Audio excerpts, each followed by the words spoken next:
குழந்தை போல நடப்பதென்ன சுவாமி மலையிலே, தீ கொழுந்து போல சிவப்பதென்ன திருச்செந்தூரிலே.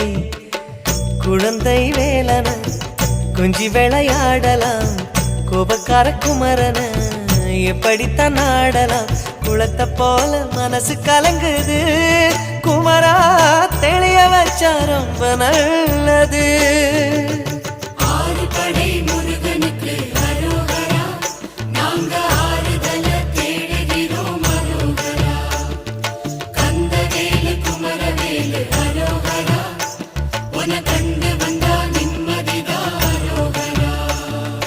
பழனியிலே சந்நியாசி, தணிகையிலே சம்சாரி, ஓம் கணக்கு புரியலையே முருகா, ஓம் கணக்கு புரியலையே முருகா.